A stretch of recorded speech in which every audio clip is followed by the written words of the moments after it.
Ladies and gentlemen, sports fans alike, welcome to another edition of Bill Swirsky's Sports Talk Chicago, one of the couple, two, three best podcasts around. So sit back, grab yourself a cold one and a Polish sausage, park your keister in the front room, and listen to Bill Swirsky's Sports Talk Chicago.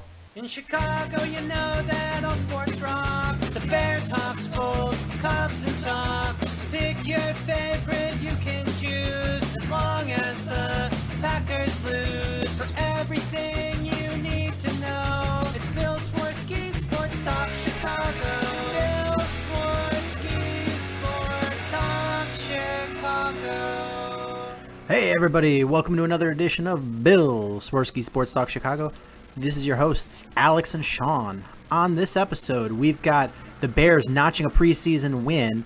We've got Cubs finally starting to turn a corner, possibly. And is the White Sox future happening sooner than we thought? All this and more in this episode of Bill Swirsky Sports Talk Chicago. But first, I'd like to thank our sponsor, the Rockford Ice Hogs. If you're not familiar with the Rockford Ice Hogs, they're the AHL minor league affiliate of the Chicago Blackhawks. What does that mean for you? You get to see the stars of tomorrow today at family-friendly, affordable pricing. Season starts just in about 2 months from now. So head on over to icehogs.com, buy yourself a hat, shirt, jersey, and some season tickets. Tell them Swirsky Sports sent you. All right, Alex, how's your week gone so far? Yeah, I'm doing pretty well, pretty good week, and it's funny how you mentioned how close hockey season is coming up. I feel like the hockey off-season is like one of the shortest off-seasons. Maybe it's because I'm used to the Blackhawks going so deep into these playoff runs that there's not a lot of time, but either or, whether it's for the AHL or the NHL, it just feels like it goes by so fast. Yeah, it does seem like it goes by fast, but on the one hand, and then the other hand, it seems like it drags forever. So it's like, with football, that just seems like the longest off season, and granted, it is pretty long. Yeah. But like hockey, it seems like it just blows by until there's, I don't know, about 90 days, not even like when there's like 60 to 75 days left, and then those days just start to drag. Yeah. And I think it's because then like everybody that's on your feed starts posting like, oh, this many days till hockey, and you're like, just give me hockey already. Right, so when you start thinking about it is when you really start missing it, and then you realize, wow, just give us it already. Yeah, but before that, I mean, because with baseball, the hot stove league seems to go on forever. Oh, yeah. Hockey just seems very quick and short, and and then there's just this nothing for a while. Well, it's like you have like your deadlines, and you have like your free agency beginnings, and all the moves are really made within those like 24 hours, it seems like, in hockey, whereas baseball, it's all over the place. Yeah, so it's a crazy off season, but I mean, it's great for fans. I'm not sure how great it is for the players because they just don't get a lot of rest, especially if they're on a good team. Right. And it got me thinking there because we were talking about how there's not much off season. The only bit of big news that we've been hearing about is that Will Butcher, who was the 2017 Hobie Baker winner, did not sign with the team that he was drafted by, so now he's a free agent. And he's free to sign with any team that wants him.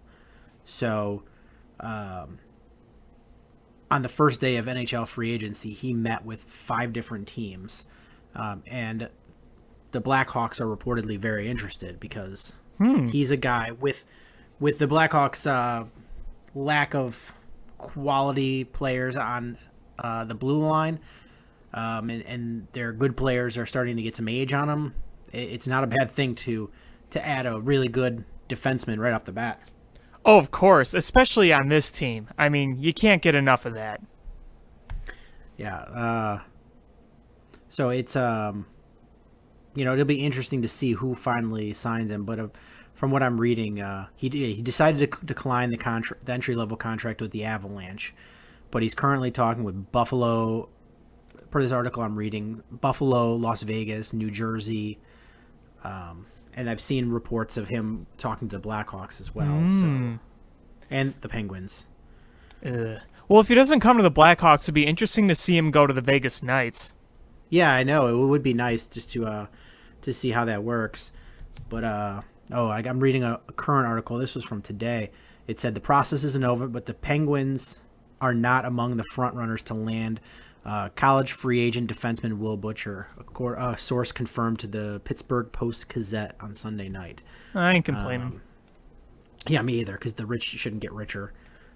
So yeah, it'll be interesting to see where he finally signs, because that's really the only interesting hockey thing. Yeah, because other than that, there's been no really rumblings or anything. It's just kind of wait till camp starts. Yeah, that's pretty much it. But at least we have baseball and football to occupy our minds while we wait. Absolutely. There's one kind of AHL thought I wanted to share with you that I read the other day that I think is kind of interesting. So, you know how the Chicago Wolves are now affiliated with the Golden Knights. That's official. And the St. Louis Blues, they just made their Tulsa Oilers ECHL affiliation official. And the Blues are going to have their official AHL affiliate be the San Antonio Rampage next year. That contract starts next year. So this year, they're without an official AHL team in which they can send prospects still to the Wolves and the Rampage. I just find that really, really weird. Yeah, that is weird. I mean, I don't see how it's a benefit to them. You'd think that it would be a hindrance. I would imagine, because you would, the whole point of your AHL team is to develop players, and you send them down there to, the coaching staff that's supposed to work with them to build them up the way that you want your franchise to be, and learn the system that you play in, and play in the system that you play in the big squad. So I'm having two different franchises. That's got to be weird, because then you have to have more staff that's to be on the same page with to try to do that. Well, right, you got it. The coaching is going to be different for each team. There's going to be obviously some different developmental steps, and you got to make sure that your analytics guys have to keep track of both teams, because you got to look at both teams, because if they both have your prospects, then you got to keep track of those. It seems so odd. Now, I don't know if something weird happens and maybe they get a 1-year deal, but that doesn't seem like that's going to happen right now.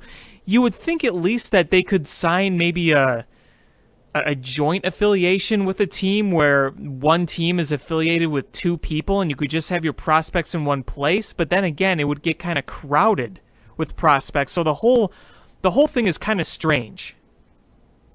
Yeah, it's weird. I knew that they were changing affiliates, but I just didn't know that it was as wishy-washy. Yeah, as and at least that's what I read. So I just read that and I just scratched my head. I'm like, so who do they decide goes to the Wolves and who do they decide goes to the Rampage?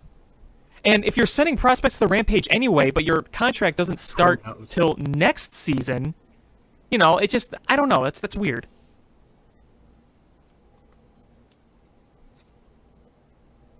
I mean, that's the interesting thing about being able to switch up your own affiliates that often. I mean, it's I guess in baseball you typically have your own. Well, I guess in baseball you do have contracts too, but they're much more steady than they are in minor league hockey. Minor league hockey, I mean, just think about the Wolves. How many teams? I think they're going on their fifth. Let's see. Milwaukee Thrashers, Canucks, Blues. So they're going on their fourth. Yep. Yeah, I know Milwaukee's had a couple of teams. I thought that Ice Hogs they're second, really? Is their second? So yeah, there's because I thought they were just founded, and then the Blackhawks went from the Norfolk to the Ice Hogs, or am I wrong? So I thought they were founded in 2008.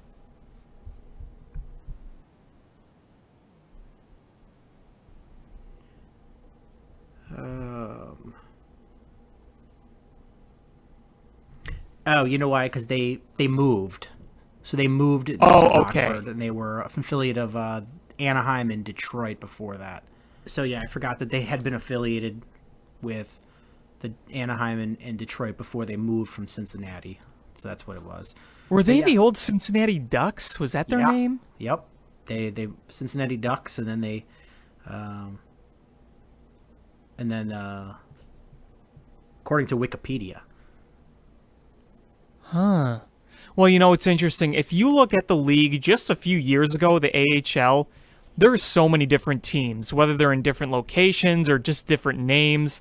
Like, it's amazing how many teams change locations and names, and really just kind of a core few stick around in the same place.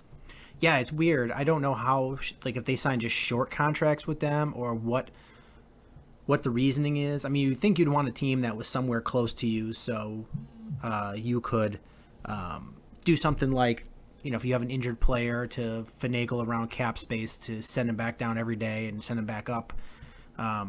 With Rockford, it's easy because it's hour and a half from the stadium. Right. Right, and I mean, with the Wolves, St. Louis wasn't very far, whereas Atlanta and Vancouver was pretty far. Yeah, because it's one thing, to send them down for the day. They actually have to physically report back. So, yeah, sending them from Vancouver to Rosemont is a lot different than sending them from Chicago to Rockford. Now, do you remember in, it was just a few years ago, when Worcestershire and San Jose were affiliated with each other, and they were affiliated with each other for a while. Like, that's cross-country right there. That's a long trip there. That's a Yeah. really long trip. Other ends, and it was so surprising how long that lasted. Yeah, it's weird. I don't know what it'd be interesting to find out, like, the ins and outs of how the affiliations work and why teams choose the ones they do. Yeah, I'd love to see that process. It's really interesting. Yeah, it really is, because I mean, like, you'd think that as long as they have a team that's stable, it's going to stick around, that it wouldn't matter, because the deals are pretty standard. You pay the salary of your minor league players and whatever staff that you have on the team, and then the franchise, the minor league franchise, they have their own, a handful of guys that they pay, and then they handle the rest of it, like the announcing, the ticket sales, blah blah blah. Right. Like, you'd think that it was not that big of a deal, that it's pretty straightforward, so why switching? Right. Yeah, exactly. Plus, it's like, how long do you determine a contract? Like, is there a certain kind of like metric or algorithm that you think that's going to fully benefit you from a business standpoint, and then say, okay, after these 3-4 years, whatever, we're going to reevaluate, and if we need to go elsewhere, we'll go elsewhere. Like, that's kind of what I'd like to know as well. There's obviously a lot of business to it as well. Yeah, I mean, you'd think maybe merchandising, but honestly, it's most of the towns that have these AHL teams, they're not, like, they don't have anywhere, they're usually a team that doesn't have another professional franchise. Right. So people go to the games because that's like their local team.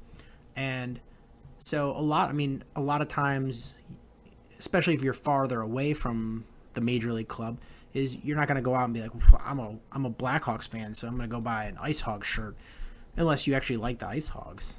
Right. Your allegiance doesn't usually go like that, like it does in the minors. But so I just don't know what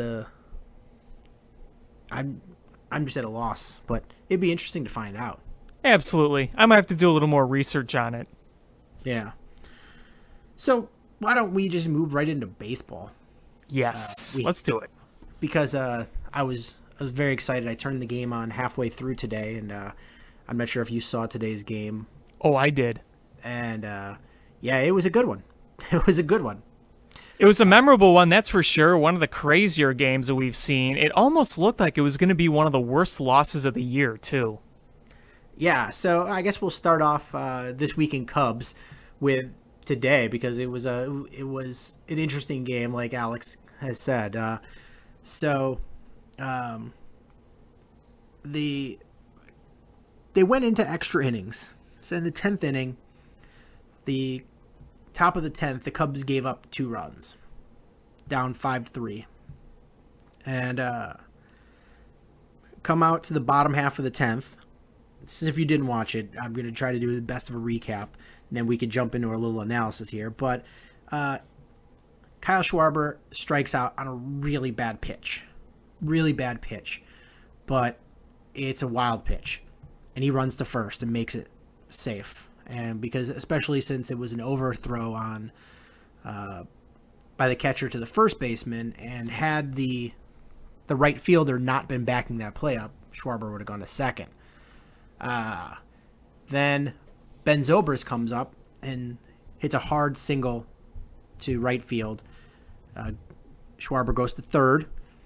I forgot who was up next. Was it Rizzo? Right, it was Rizzo. Yeah, Rizzo was out. Don't forget the wild pitch. Oh yeah, how many wild pitches were there in that inning? There was two strikeouts where the runner went to first base because of a wild pitch on the strikeout pitch. What are the chances of that? Yeah, it was nutty. And Baez ended up scoring on. So it was funny because I was saying to my dad when it was Zobrist on third, Baez on first, and it was Hayward at the plate, and I was like, man, I wish it was the flip-flopped and it was Baez at third and Zobrist at first, just because he's a better base runner and we could tie this up. Right. And it came down to it is I'm just glad that it wasn't that way, because Hayward got hit by a pitch, and so that kind of that loaded the bases, and then on a Alex Avila single, Baez came around and scored, and it was close. It was a close play. It was very close. For a split second, I thought they were going to get him. As the camera was panning back, following the ball, seeing where Baez was coming in the frame, there was a split second I thought that they were going to get him, but luckily they didn't. Yeah, because the umpire, when he made the call, he was just so nonchalant about it, like it was a routine fielded first base play. Right. And he just like, meh, safe. It's like, yeah, all right. meh. But it was an exciting inning. That pitcher is it Osuna? Yeah, got they're to closing. Feel like garbage right now. Could you imagine striking out 2 guys that end up reaching? Could you imagine just giving up those free bases? I mean, that has got to be a gut punch not only to him, but to the entire team. Because it looked like they were going to just really steal one at Wrigley Field. It looked like the Cubs were the ones who were giving this game away, considering they had 2 guys on, nobody out in the bottom of the 9th, and couldn't score. You had the bad bunt, you had a terrible strikeout by Bryant, and then Happ struck out. So it looked like it was all playing in the Jays' hands, and then you let that get away in that fashion. I mean, that's just brutal. And I understand being a manager and letting your guy work through it, but come on. Like, at some point, don't you just, like, out of mercy, just pull him out of the game? He didn't even go to the mound. No, not even at all. Like, that's, I don't know if that was just like a punishment thing. Like, you know what? You go out there and deal with it. You get yourself through it. I don't know. Because sometimes managers go out there and throw a lifeline because they know their guy's not going to ask to come out. But this was brutal. I mean, even if you're not going to pull the guy, go out there and talk to him. I mean, there was clearly something not right with him. The command wasn't there, and the team was failing behind him, forgetting to throw to first the second time when Baez struck out. And boy, let me tell you, in that Baez at-bat, did he get away with a hanging breaking ball or what? That he pulled, 100 feet foul? Oh, I turned to my dad and I said, if that would have been 1 mile an hour faster, that would have been a home run. That would have been on the street. Yeah, 1 mile an hour faster because he got around a little too fast on it. I mean, just a fraction of a second too fast and pulled it left.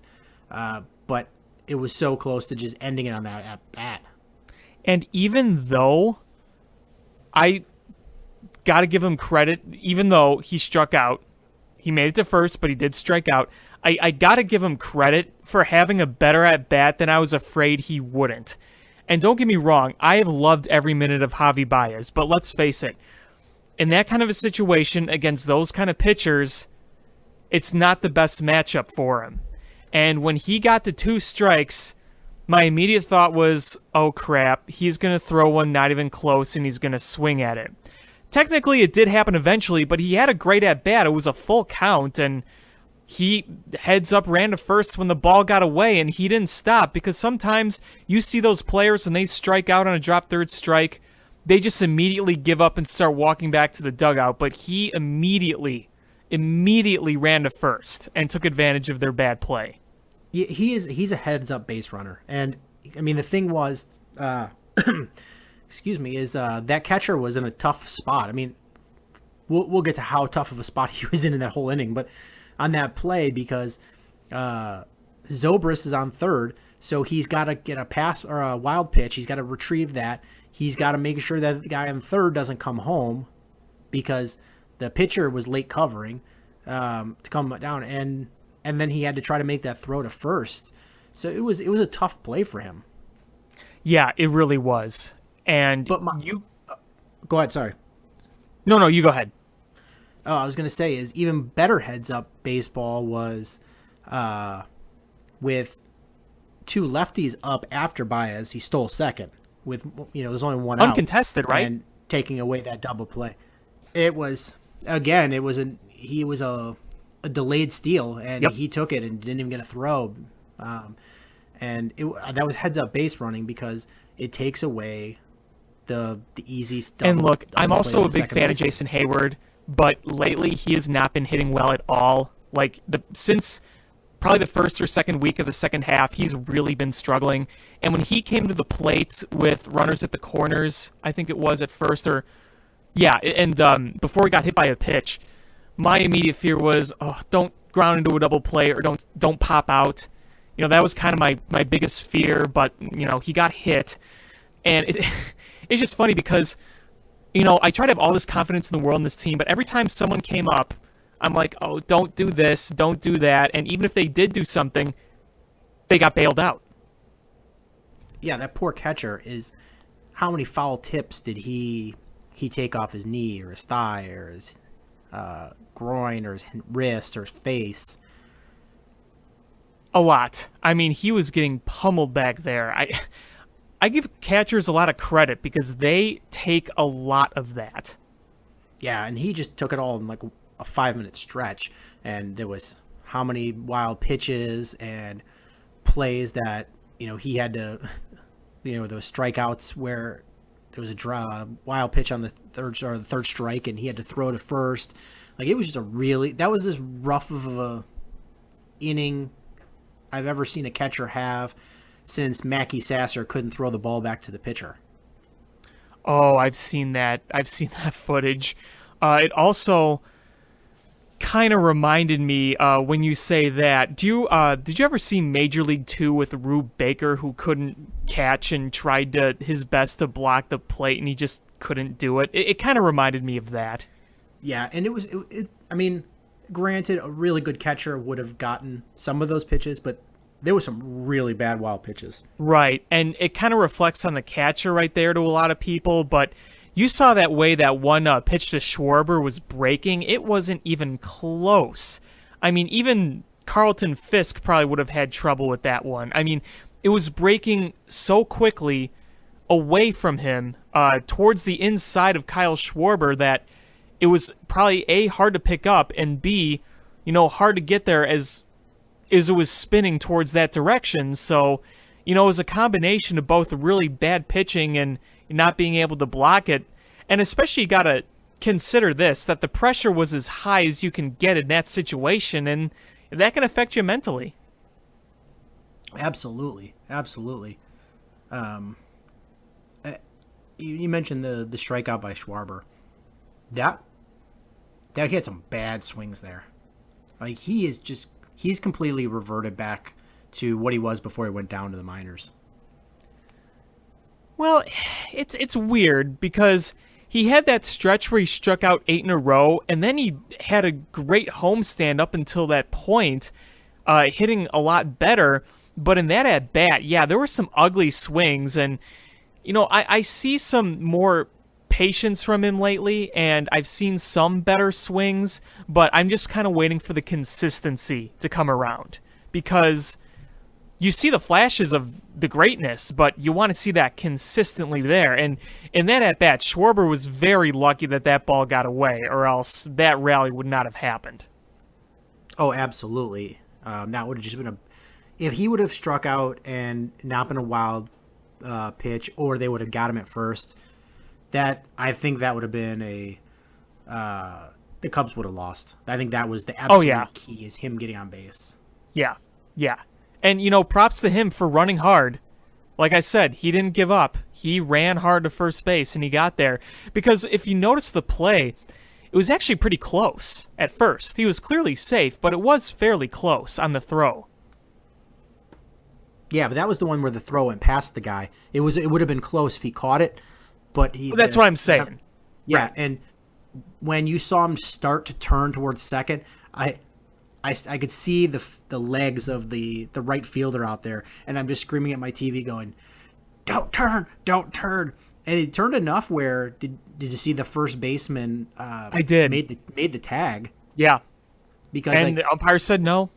Yeah, I mean, it went on the replay. He didn't go at all, but in the heat of it, when you're watching it live, he's such like a big guy. When you see him to make some sort of turn towards second, it looks much more exaggerated than if somebody like Javi Baez makes a slight turn.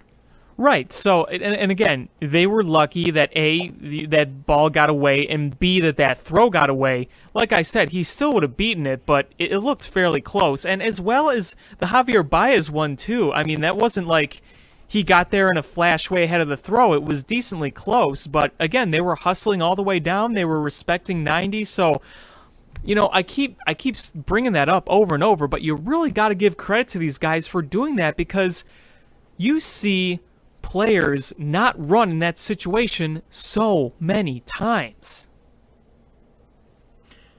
Yeah, absolutely. It was it was nice to see everybody in that inning hustle.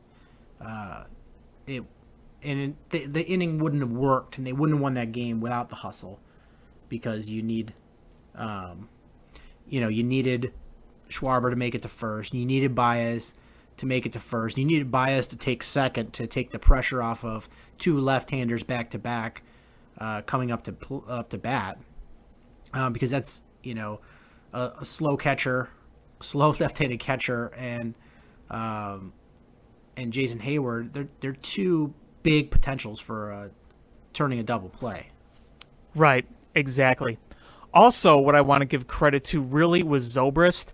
He hit a bullet into right field. Because we saw earlier in the game kind of weak groundouts and lazy pop flies when there were runners in scoring position, and that could have extended the lead, especially in the inning where they had 3 in and they still were threatening but couldn't get any more. You got to credit him for turning on one and just ripping it into right field. Oh, absolutely. Absolutely. But this was a nice win for the Cubs. This could have very well gone south for them, and it's one of those games where you really hope that they can just, off of a sweep of the Blue Jays and a big come from behind win like this, that you hope that they can use this as momentum to springboard into a nice winning streak, especially going against some dog turd teams coming up. Yeah, and I think we were all really disappointed with not at least taking 3 of 4 from the Reds. There was that game, I think it was game 2, when they lost 2-1, and they had many opportunities to take the lead late in that game, and they didn't against the Reds pitching staff. Then there was that wild game where they were down 9-0, tied it, and then lost it late. Those were some frustrating games against the last place team, and this division race is so tight that you need to win those games.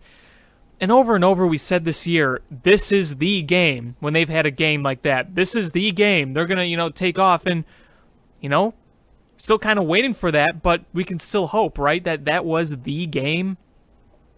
I mean, that's what you hope for. I mean, that's really what you hope for.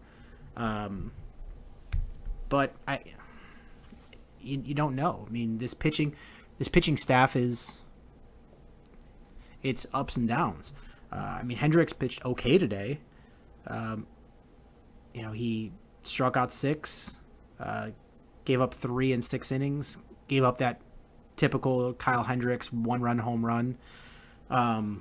But you never know what you're going to get. I mean, look at John Lester the other day. I know he had some injury, but geez. Tell me this. Did you see that first inning? Did you see the highlights? Did you see what happened? I didn't. I turned it on. I turned it on after it was already out of control. Because it was a midday game, and I was working from home that day, and I was busy and doing something, and one of my coworkers messaged me and was like, "Are you watching the game?" And I was like, "No, I'm really busy." Like, turn the game on, and I was like, "What the hell?" Well, I'll tell you this. I have never seen so many consecutive hits that were slow bouncers, short little bloopers, and just well-placed garbage, trash, bat stick out soft crap ever. And I was talking about this with a bunch of people. The one thing that was hit hard was a Joey Votto home run that didn't even reach 100 miles an hour on the exit velocity. At least I don't think. Maybe it did, but everything else was extremely softly hit. And they just fell in. Like, they got babbipped to no end. But in the later innings, when the Reds, took their lead back, that's when they were hitting rockets out of the park. But in that second inning, a lot of those hits were soft contact. Several bats broke, and they just bloops that just fell in. And then one of the RBI singles, just a slow chopper that just found a hole up in the middle of the infield. It was unbelievable. Yeah, that Red Series was so frustrating because you knew coming off of 3 rough series in a row with the Nationals, Giants, and Diamondbacks. None were abysmal, but none of them were good. You knew you had to take advantage of the Reds, and I think we mentioned that anything less than 3 out of 4 would be a disappointment. Yeah. And it started off with a bang. Yes, it did. That was a great game. But it just really, I mean, they got their hits, and for the most part, except that game 2, the Cubs really, they really brought their bats for that series. Yes, they did. But they just, the bullpen was awful. Bullpen was really bad. That first game, Quintana pitched a really good game.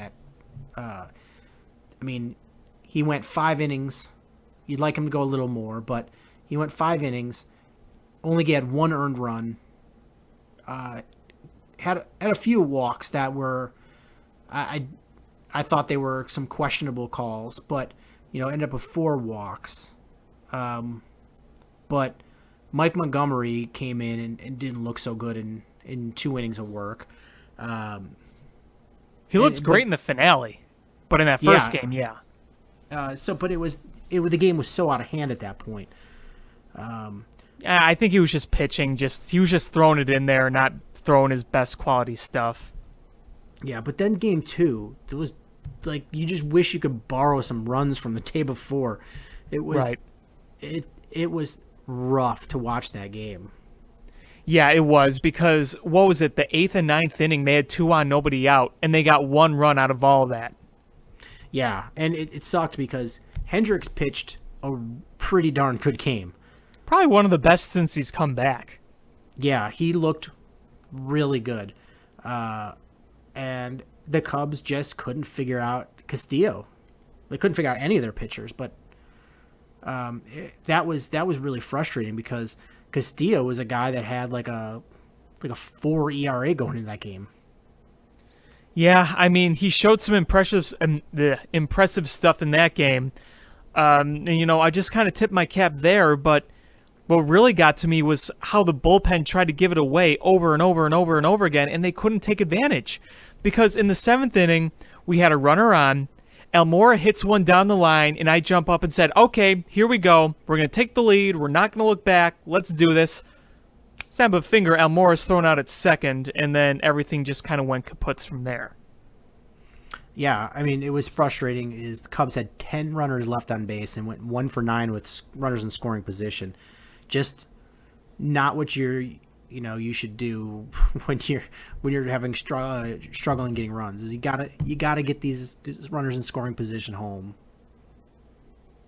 And Right. Speaking of bullpen, is how frustrating is Justin Wilson? I was just going to bring that up. How many walks does he have now? Like 9? In how many innings? Like he walked, 2 more guys today? He is so infuriating to watch. It's supposed to be, you're supposed to get a bump when you go from the American League as a pitcher to the National League. Right. Now he's downgraded. I know, and what's really frustrating is that you see his pitches, regardless of where they're located, the stuff looks good. He's got a very good-looking fastball, high velocity. It's got a little bite at the end. The stuff is there. He's just not locating it well at all. He's not getting hit very hard. He's just walking a ton of guys, and it's pretty ridiculous. I don't know what's up with him. Yeah, I mean, today, like when he walked home a run, it was, you watch and you're like, all right, I understand painting the corners and getting guys that way, but you've got the bases loaded. You've already got a couple of balls on the guy. It's a guy who's not going to hit it out of the park. So Right. make him hit it. Right. He's going to leave that bat on his shoulder because you're throwing a lot of balls out on the outside. Just make him swing the bat. Yeah, I know. He And didn't do it. no, he didn't. And I said, man, that fastball looks great, but if he just located it, it would be even greater. It's weird to sit here and say right now that Alex Avila has been the better chip of this trade, because when the trade was made, it seemed like, all right, we're getting another reliever. This is going to be the main thing. We have him controlled through next year, and Avila is just kind of a little nice throw-in veteran catcher, when in reality, he's the one that's been the better return so far. Was it Aoki that got that walk that drove in a run? He either walked to drive in a run or he walked to get on before the run got on. But either way, he did walk in that extra inning. And Yeah, okay. It was him. I remember. So he is a 265 hitter. He's a 35-year-old 265 hitter. I was going to say, you walked the corpse of Nori Aoki, who's a bench player now. Yeah, he's got 3 home runs on the season. His major league career is 31 home runs. Yeah, I mean, I remember his prime in the Brewers. That was a long time ago. Yeah, if with you're Justin Wilson, you've got a fastball on you. Fire it in there. Fire it into the strike zone. Make him do something with it.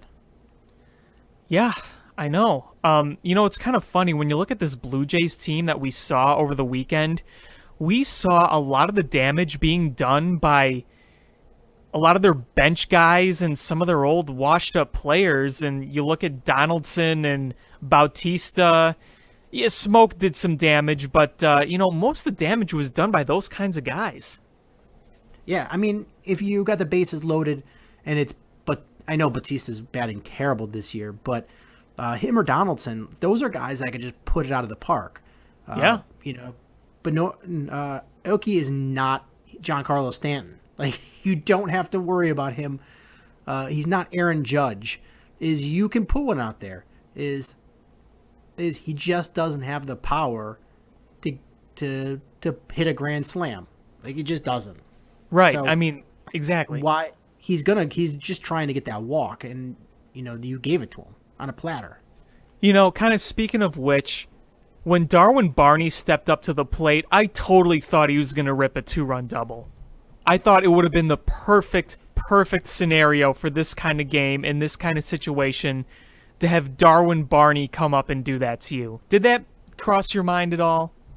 Oh, anytime there's an ex-Cub up there, I'm always like, oh, don't let this guy be the one that does it. Don't let this guy. And don't get me wrong, I really liked Darwin Barney as a player. I know he wasn't a great hitter, but he was a great fielder.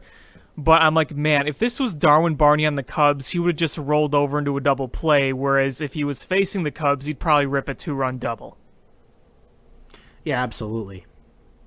So I'm just looking at that game 3 in the Red Series. Is you actually got a good start on a Lackey. Yeah, and he loaded the bases with nobody out to start, and he got out of that. Yeah, he actually had a good start, and it was Rondon's turn to blow it. Yeah, I mean, it was frustrating because it looked like he got a quick out, and then okay, at this pace, looks like a nice quick inning for Hector Rondon, and then boom, boom. Yeah, I mean, you're the Cubs batters, and you did what you had to do against Bailey. You shellacked him for 6 runs. I can't even believe he's still playing. Oh, I know, right? Like, how is he still on a team? How is... With all those injuries and his declining play before the injuries, it's amazing. Yeah, but it was Rondon's turn to blow it, and Brian Dunsing and Carl Edwards didn't help anything at all either. It was a frustrating game. That at least it ended on the wild pitch, because I thought for sure the game was going into extras when, was it Albert Almora that swung at 3 sliders that weren't even within 2 feet of the plate? Yeah. That was... I'm okay with strikeouts because they do happen, and when you're swinging, you're not just sitting with the bat on your shoulders. They happen, but when you're swinging at just awful pitches, that's not a good at bat, and that's been a big problem for the Cubs this year, is swinging at bad pitches. Yeah, I mean, those ones in the dirt, those ones way outside. We saw it with Almora that one night. We saw it with Chris Bryant today in the 9th inning. That was one of the worst at-bats I ever seen Bryant have. I mean, that was very unlike him. Whether there's runners on or runners not on, he doesn't have at-bats like that. No, and he had been on fire up until, the last day or two. Yeah. Yeah, he had. But, end up splitting 4-game series with the Reds, which is not good. The only good thing is that the Cardinals and the Pirates forgot how to play baseball. And they're sort of falling a few games out. And the Brewers, though, they're not going away. No, they're really not. And it looked like they were toast a few days ago. I know. It looked like they were going to fall out and the Cardinals were going to stay. And now, last I looked, the Cardinals were getting smoked by the Pirates tonight. And it's still early. The Pirates' pitching is terrible. I wouldn't be surprised if the Cardinals come back in this one. But we start this homestand against the last place Toronto Blue Jays. And Arrieta comes out and pitches a really good game. Yeah, that was the game I was at, as you saw on Twitter, and that was a really great game to be at. Congratulations. Yes, Dad finally saw his first win in 8 games. Thank you. There's other things I want to talk about that game specifically, but I'll get to that after you make your point about Arrieta. And he's starting to make a case is how much worse off are the Cubs going to be by losing Arrieta? That's a good question that has a very tough answer, because he has been great lately. And he's kind of changed his game a little bit, where he's relying on a bit more of soft contact than just striking out guys. And so far it's working. Yeah, because he was having some command issues, and it wasn't. I mean, he was getting hit a little bit, but it was the walks that were really killing him. Yeah. And yeah. and short outings because a lot of pitch count, and he sort of changed up how he's playing. And since the All-Star break, pretty much he's been really good. I mean, his ERA is in like the 3.6 kind of ballpark. Considering that it was almost 5 at one point, that's one hell of an improvement. Yeah, I mean he's looked really good, and I mean you're in a conundrum there because is figuring who his agent is, that he's going to get too many years on a contract and for a lot of money For a guy who's on the wrong side of 30. Yeah, so you're going to end up either having to, I mean, if you could get him for a 3-year deal, I was just going to say that. Yep. great. Anything beyond 3 years, and you are really messing with fire, because for those 3 years, you're helping your team. After those 3 years, you're probably hurting yourself. Yeah, and I mean, who knows what Arrieta's going to be like next year with this kind of guy who was such a late bloomer and that has seen ups and downs since his prime years. It's really hard to predict what he's going to be. We see what he is right now, much more improved, but just a few months ago, we thought there was no chance in hell that we'd want him back. And now the way he's pitching, people are talking about it again, so it's just really hard to know what the future is like for him. Yeah, absolutely. And I mean, Boris came out and said it. He said, look at some of my other clients. Specifically a certain somebody that was trade rumored to be a Cub from the Tigers. But that he everyone said the career was over and reinvented his game and has pitched well since that point. And Arrieta's doing kind of the same thing. He's reinventing how he pitches because he can't just rear back and fire it past a guy, and he can't throw some of those nasty out pitches that he threw 2 years ago. So he's just changed up the way he's playing, and this way he's playing now lends itself to a guy for a good number of years, whereas when he was relying like that, the Cy Young year, like that's not a sustainable way to pitch. Oh no, I mean that was beyond historic. And not just the quality, but the way he pitched. When you're a certain age, you can't do those types of pitches. Oh, exactly. Even if he is in great shape, it wears on you. Yeah, unless you're like a Hall of Fame type phenom like Nolan Ryan or Roger Clemens. Like those guys could still fire it in there when they were old. I mean, those come in once in a billion. Yeah, those are like you can't name too many other guys that did that. No. I mean, you look at a guy like Pedro Martinez, who's definite Hall of Fame guy, just absolute great pitcher, but the way he pitched, like you just have a certain shelf life. After that, you either got to reinvent yourself or go on. Where a guy like Greg Maddux, he could pitch like that forever. Oh yeah, it's not power pitching. Arrieta had to learn, because he got that late start. He had to learn how to change his pitching game, and I think there's still going to be some hiccups in it, but for the most part, he's looked really good. Yeah, you're seeing a lot of the good movement again. You're seeing a lot of the better command again. And you're seeing it looks more confident, because there were times when you were watching him in the first half and he doesn't express a lot with his face, but you could just tell mechanically he was flustered.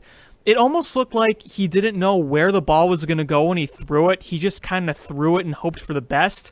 Where now you're seeing a bit more confidence in his throws. He has his set target and he's able to hit those targets better, and he's throwing good pitches and good counts, and he's getting that movement again. So I think that goes a long way right there.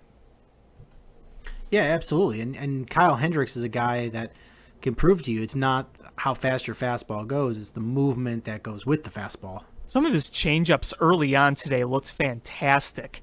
He struck out Smoke on like a 78-mile-an-hour changeup that just wobbled away from him, and he flailed way in front of it, and it was a beautiful pitch.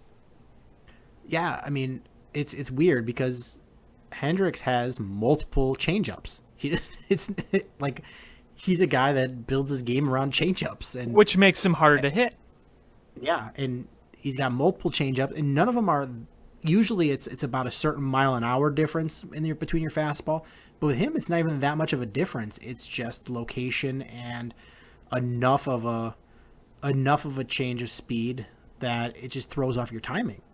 Yeah, absolutely. And it's easier to say, oh, he's only throwing 88 miles an hour. How are these guys not hitting him? Well, Maddox did that, and people were frustrated over and over and over and how he couldn't get hit, but it was the location, it was the movement.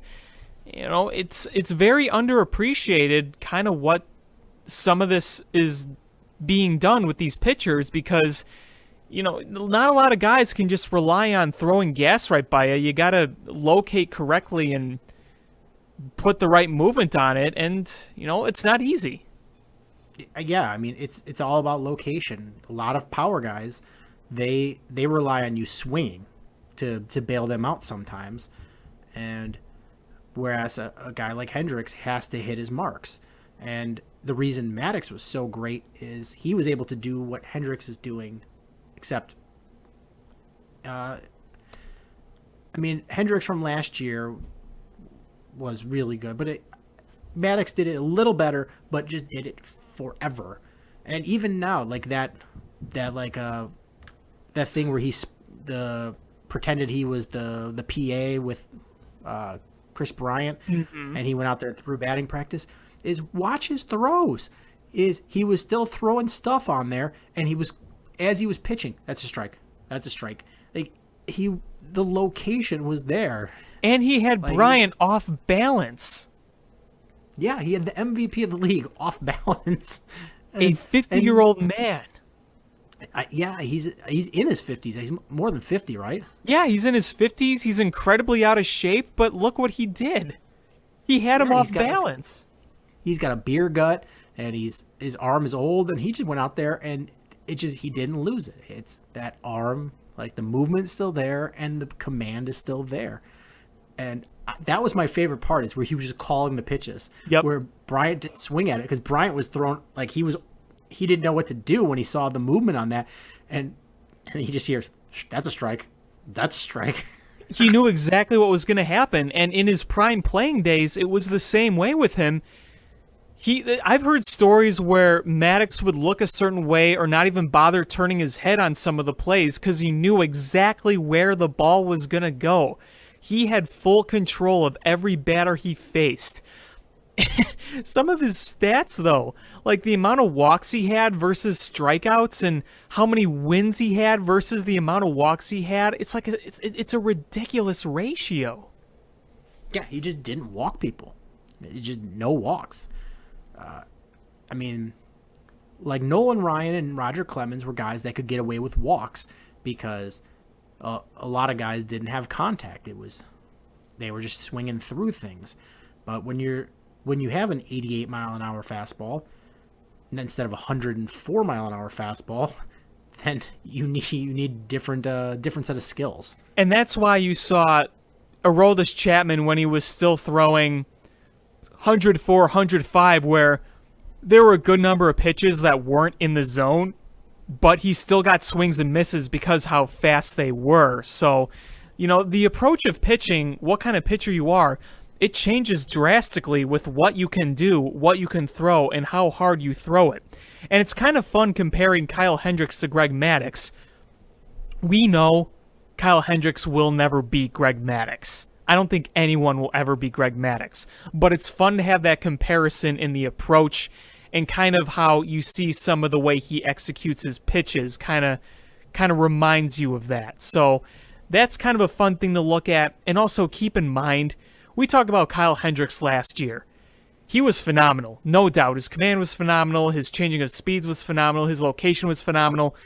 But you can also say that part of that was aided by a historically good defense. Yeah, I was going to just say that.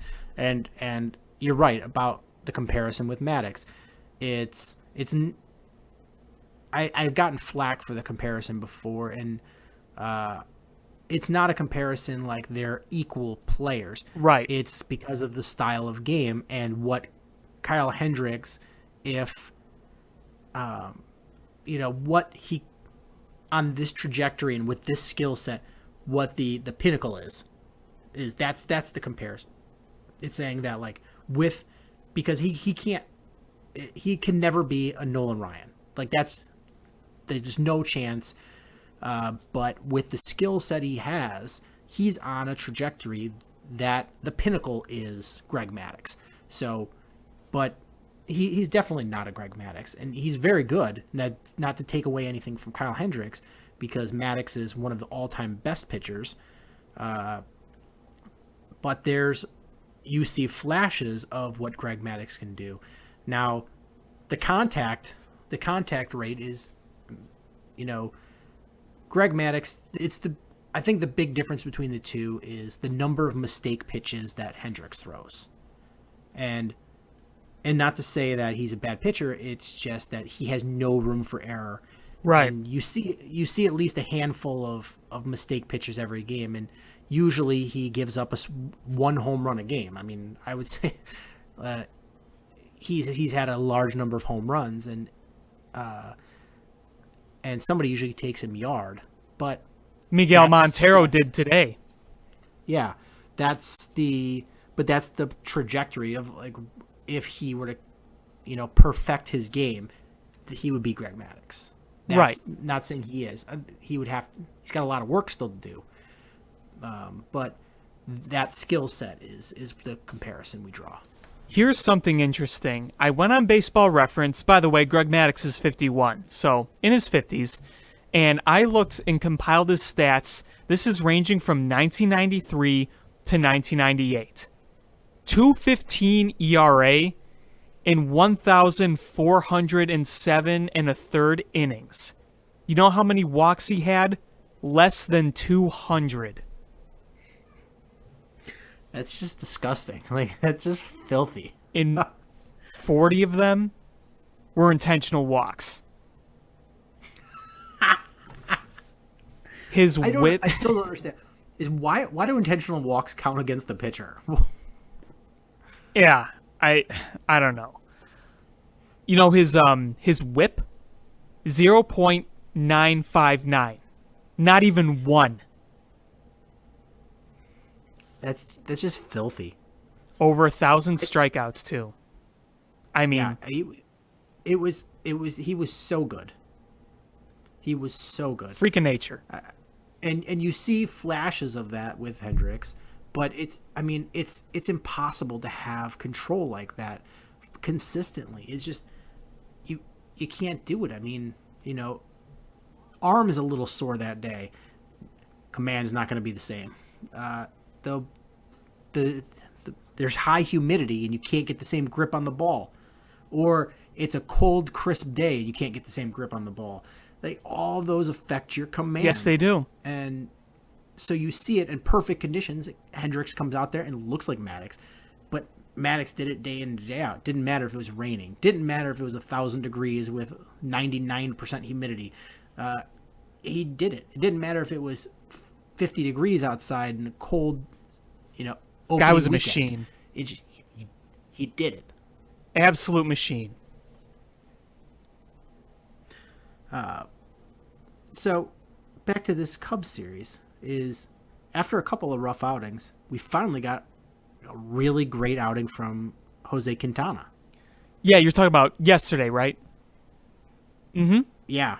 That was a really good game. That's what we want to see is, he went 6 innings, 2 runs, 8 strikeouts, and that's what we want. That's what we need to see. We can't see some of these other outings that he's had in the last couple weeks. Well, he was doing that nice thing where he locates on the inside edge really well, and then he could go strike you out down either with the curveball or with the fastball on the outside corner.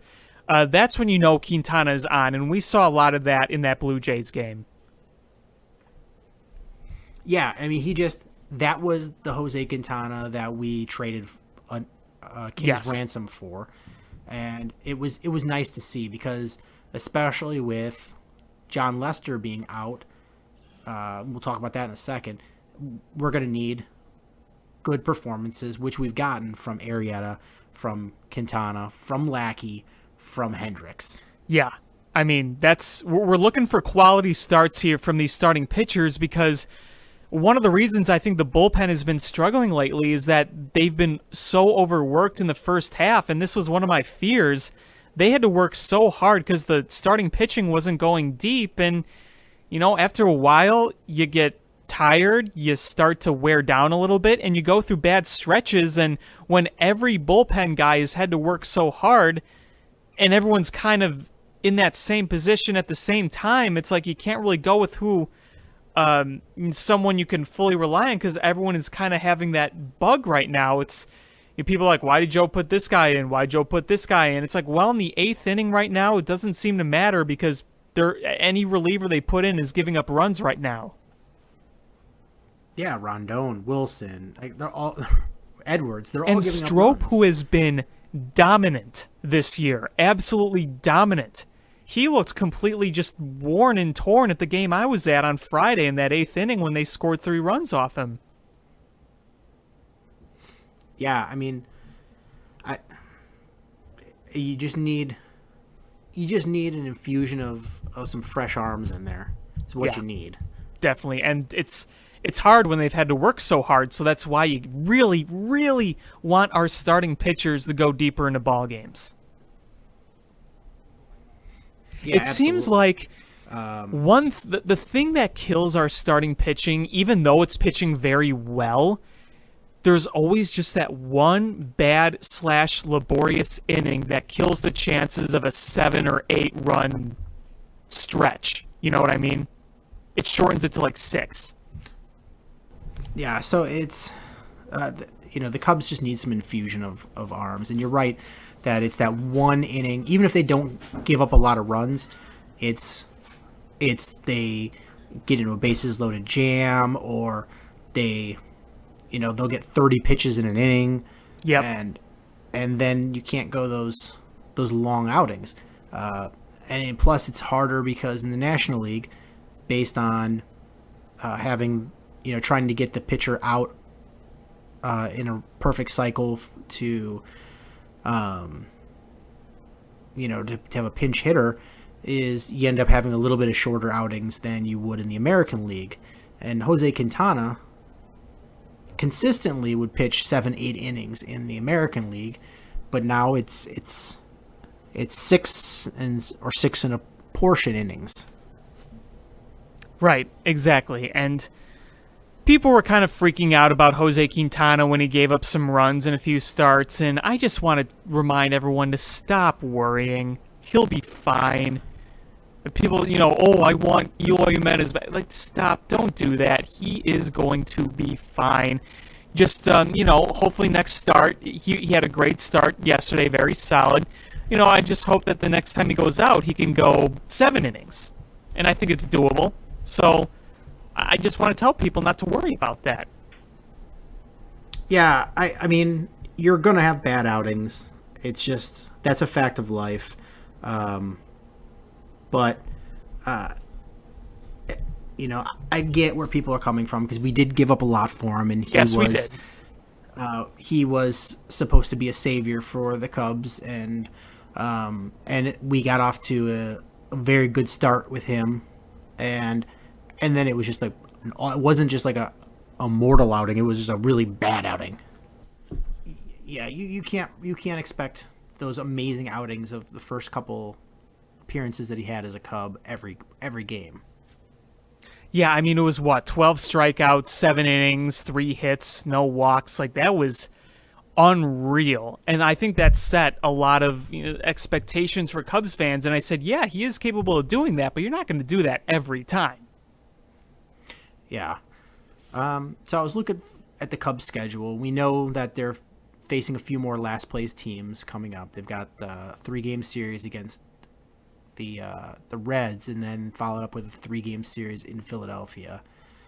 But they've moved to a 2-game lead on the Brewers, and the good news is they got a day off tomorrow. They face Homer Bailey on Tuesday. Well, they better rough him up again, I'll say that.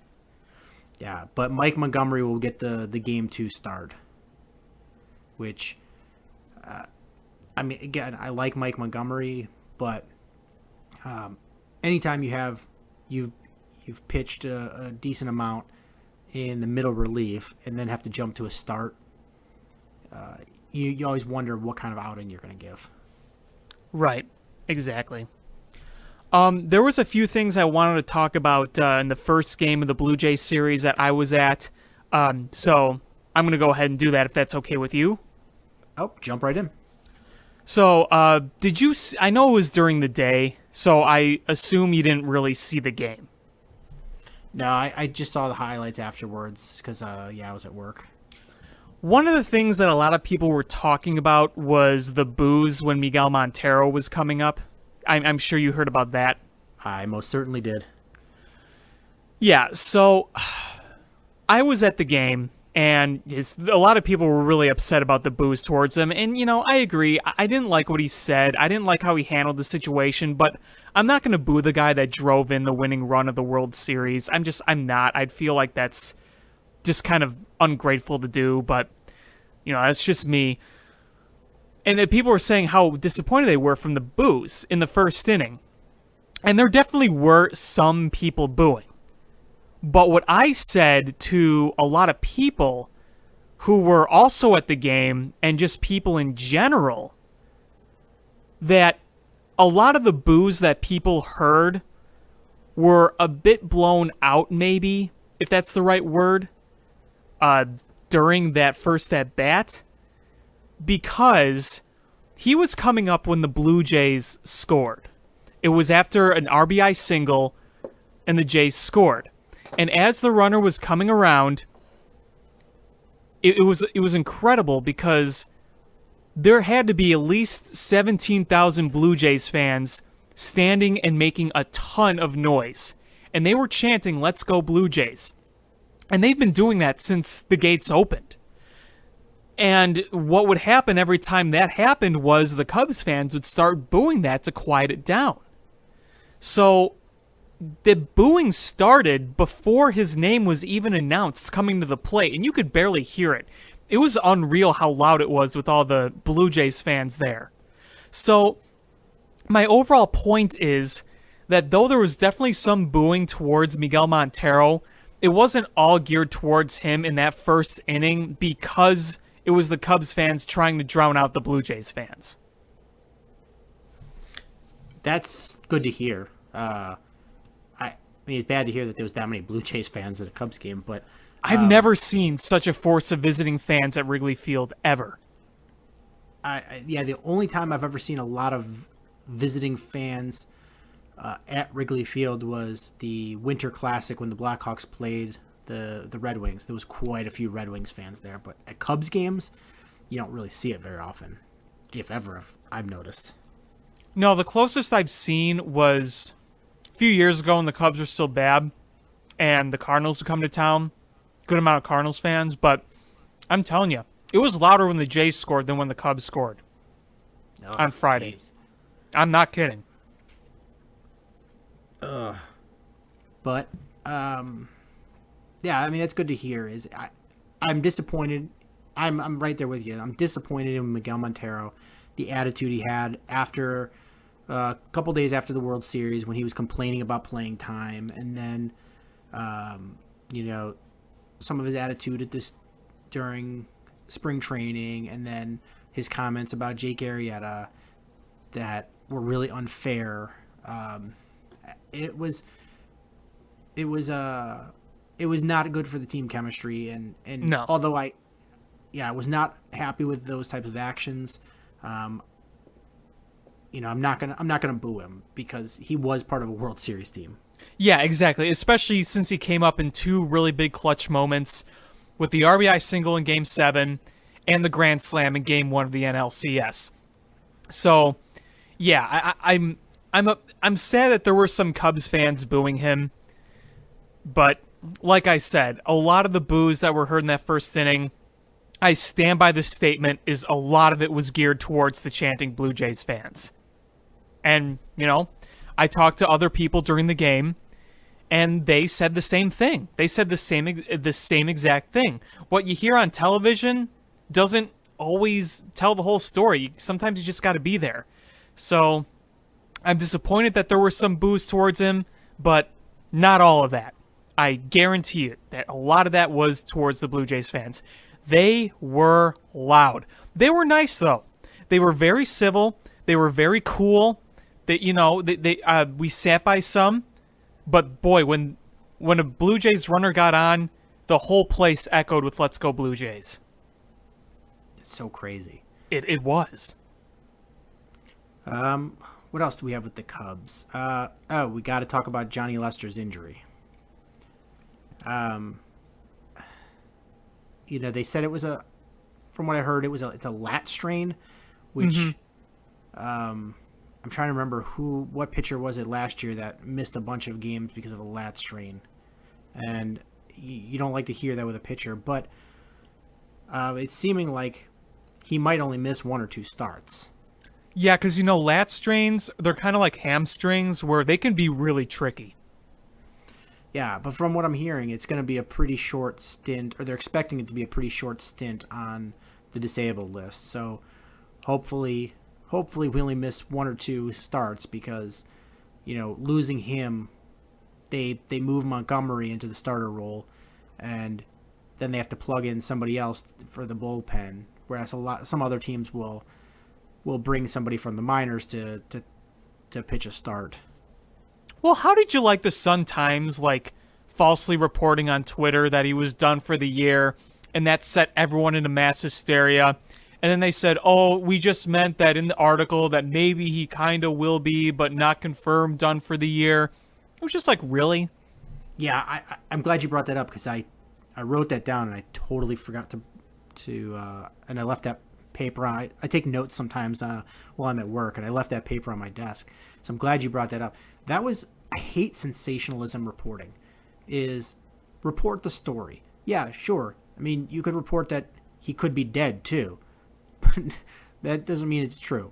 It's, just because you say he could be, report actual things. Or at least not have such a misleading headline. Yeah. I mean, if your report is that based on these actual players with lat strains, some of them were out for the rest of the season, that's a fair statement. You're saying, we don't know, but here's actual players and what they have gone through. This guy missed 2 starts. This guy was out for the rest of the season. So it could be anywhere in between those. But they did a sensationalized story and really tried to whip people in a frenzy, and that was pretty low in my opinion. And they eventually deleted it because people were really pissed about that. Other sports writers were pissed about it. Oh yeah, it wasn't just fans. It was. I mean, I'm sure the Cubs made a phone call. Yeah, I wouldn't be surprised. I know they were talking about it on the radio. They were saying that, they were pretty pissed about it too. All the hosts and the writers, they weren't happy about it because they're the ones trying to relay these reports. And if they're hearing this information that's not true, that affects everyone. Yeah, I mean, it's one thing if it's, somebody with fringe reporting that reports it or a nobody. But when it's the Chicago Sun-Times and they report it, then it has a lot more credence to it. Exactly. I mean, it's one of the biggest newspapers in the Midwest. It's not some local blog or something like that. It's a big, big source of news in this area. Yeah, so it's really irresponsible of them, and frankly, I mean, they're in a dying industry. I understand that they have to create buzz for themselves somehow, but that's ultimately going to really hurt them. Yeah, exactly. not going to give them any credibility. It's not going to help them with their reputation because people don't forget that kind of thing. You can delete a tweet, but people don't forget it. No, and if you're somebody that has enough followers, is nothing. You could tweet something at, Sunday night / Monday morning at 2:30 a.m. and have it up for 2 seconds, and somebody's going to screen capture it. Oh, yeah, exactly. And so nothing gets forgotten on the internet, ever.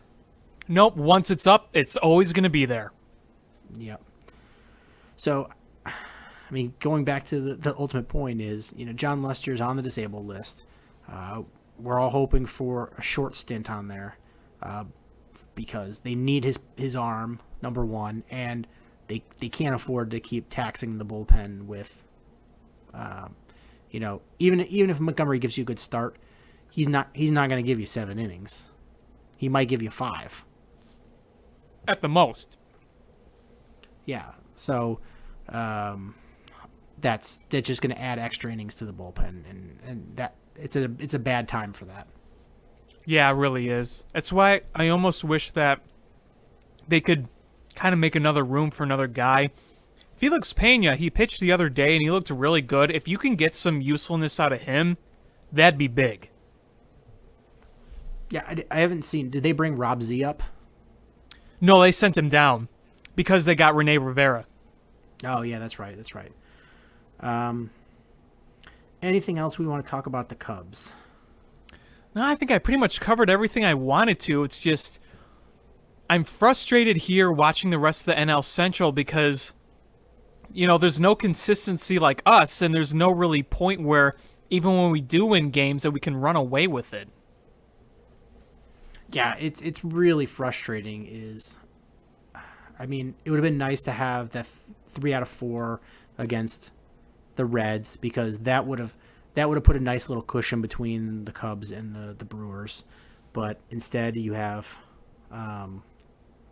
it's still a 2-game lead, but two games can be erased pretty darn quick. Yeah, exactly. And it's like if there was any consistency with the Cubs, we'd be running away with it. But at the same time, be thankful that this division is the way it is, because if we were in any other division, it would not be good for the Cubs. No. Can you imagine if they were in the Dodgers division? They wouldn't have a chance.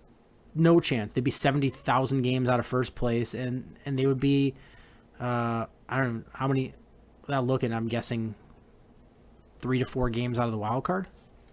Something like that. I haven't really looked at the wild card standings lately. There's really been no reason for me to. Yeah, it's the Cubs. The Cubs aren't in a wild card spot, so I don't bother to look. Let's see. Hold on. Let's look at wild card standings. And the Cardinals are down 6-3 in the 7th inning. Yeah, but they're threatening. So wait a minute. Double play ball. 1. Nope. Still threatening. So actually, the Cubs would only be a half game out of the wild card. That close? Wow. Yeah. Well, the Diamondbacks have been struggling. Yeah, they're 3. Both the Colorado and Arizona are on losing streaks, and they're both 3-7 in their last 10. Ruh-roh. And Arizona just got clobbered by Minnesota today, 12-5. They got clobbered the other day, too. Someone was saying that there could be a possibility that Brewers and Cardinals may end up being the wild card at this rate. Could you imagine that? That would be hilarious because we've been touting Arizona and Colorado. I still think they'll hold on. Everybody goes through bad streaks, and neither of those two teams have had bad streaks this season. Every team except the Dodgers apparently have a bad streak at some point. But that could come in the postseason. You never know. How embarrassing would that be? If the Dodgers don't win the World Series this year at this rate, it'll be considered one of the biggest fails in sports history. Oh, absolutely. Absolutely. So not much to talk about with the White Sox, but I did want to mention a couple of things and see your opinion on it. We knew the White Sox had done really well for themselves as far as the trade value they got for the pieces that they had on their roster. Yeah.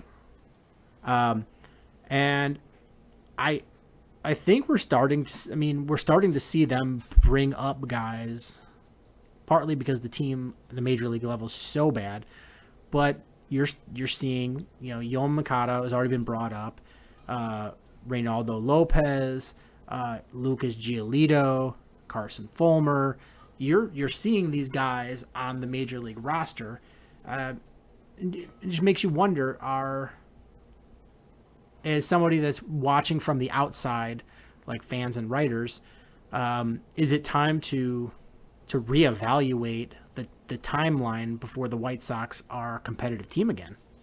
I think there is at least a valid point to talk about that, because it's not like they're in single A, low A. I mean, they're coming up pretty fast, and what we're going to see Lucas Giolito, they called up Reynaldo Lopez, that Nicky Delmonico kid is tearing it up right now. There's a lot of things going for them right now with those young players, and they've already promoted Kopech up. Who was another one? Was it Collins who was promoted? Was Eloy promoted? Yeah, Eloy was promoted. So they're sending up a lot of guys right now, and it's going quicker than we thought.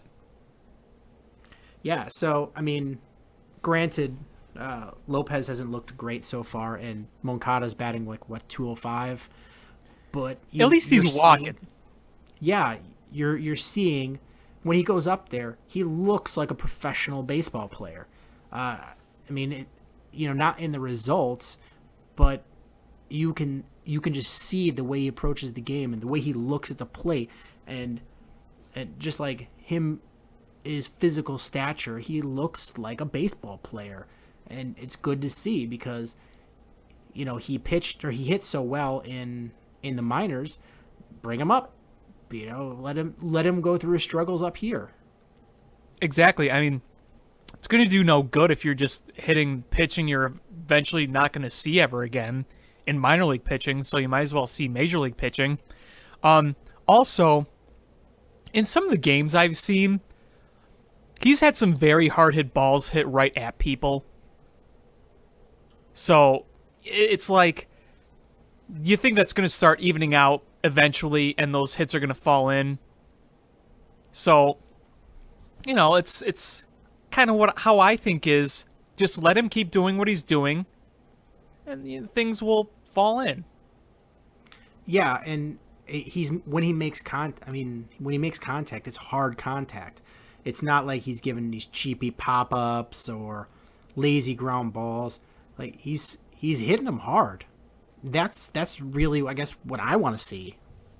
And that's what we're seeing in a lot of his at-bats. Sure, he strikes out a lot. He'll probably always be a guy that strikes out more than an average rate. But again, a lot of good players do. So as long as he's hitting it hard at a consistent rate, that's fine. When the White Sox made that deal and brought Moncada over, I think that's what everybody, even the people that were very pro the trade and thought it was a great move for the White Sox, there's nobody out there that was like, this guy's going to be a low strikeout guy. We all know he's going to be a high strikeout guy. Right. But he's a guy that also draws walks and also can really clobber the ball. Kyle Schwarber is going to be a guy that strikes out a lot, even though he gets on base at a high rate. Most of the Cubs, other than, say, like Anthony Rizzo or John Jay or even Ben Zobrist, a lot of those guys, they all strike out at an above average rate. Yeah, that's part of being a good player sometimes, is you're swinging. If you're going to be productive, then you're going to see some strikeouts. Yeah. It's just kind of how it is. It's nice for the White Sox fans to see them, while you're losing, be able to at least have your future talent on the team displaying flashes of what they can do. It gives you a reason to watch. Absolutely. For the most part, the Cubs were just throwing garbage players out there. And, you were just like, oh God, I just can't watch this. You know, you're watching because you wanted to hear an update of what Iowa was doing. Rizzo and Castro were really the only ones to watch. Probably the first 2 years of the rebuild, I'd say. 2.5 years. And Rizzo wasn't Rizzo. I mean, we still saw early Rizzo. We saw like Padres Rizzo. 2013 was both for Castro and Rizzo, and that caused a lot of panic. I mean, that's the reason, and there was managerial changes because of that. Well, I'm still the opinion that Dale Swaim is one of the worst managers that team ever had. Oh, absolutely. But they brought in somebody specifically to make those two guys better. And he just happens to be managing the White Sox right now. I heard he got a World Series ring. He did. That's, I mean, awesome that they offered it to him. That had to have been a little awkward for him. Look, I give Rick Renteria all the credit in the world for having such a good attitude about it. Because if I were him, I would be as bitter as you could imagine. I love Rick Renteria, and if from what I heard, they offered him like basically an executive like position where he would oversee a lot of the things in the minor leagues, because they really do think highly of Rick Renteria, and I think most people do, and he's a great teacher of young baseball players, and he's perfect for what the White Sox are doing now, and I hope they don't can him when all the talent is up there. But, you know, I understand the Cubs' decision to move on because... Oh, me too. It was a tough situation, and, I mean, as far as the Cubs go, I think that was the most anxiety I've had, maybe ever, with the Cubs, is when you heard Joe Madden was available and the rumors about the Cubs getting him, and I was just like, oh man, what are they gonna do with Rick Renteria? I feel so bad because he's a manager I really liked, and he's a good dude. And you know, I knew it kind of wasn't going to happen, but I almost kind of dreamt of when the Cubs winning the World Series. I dreamt of Rick Renteria accepting the trophy. Like, that's kind of how I imagined it going down, even though I kind of knew he wasn't hired to be that guy. It's kind of how I pictured it. Yeah, I mean, I don't know if I went that far, but I really like his approach. And when he got hired to be the bench coach for Robin Ventura, I was like, good. Like, you have got your replacement for when Robin just decides he doesn't want to coach anymore. And he did. He walked away. And it was, and you had a built-in manager ready to go. And I think he is absolutely perfect for the players that they have and the position that they're in. Right, because right now, what's important is how he is coaching. The managing doesn't matter as much because they're not trying to win. In fact, they're, in a way, kind of trying to lose, even though they're not playing to lose. So you don't really care how he manages a game. What you care about is how he manages his young players and coaches them. And he is a good coach. So, like you said, that's why it's perfect. Yeah, especially the way he deals with Latino players. And there's a good number of those in the White Sox farm system and on their team, he's really good with those players. Always has been. Yeah, and Joe, I mean, part of it is a language barrier, and that's why Davey Martinez is so good with Joe, because where Joe has the language barrier, like Davey is like his extension that doesn't.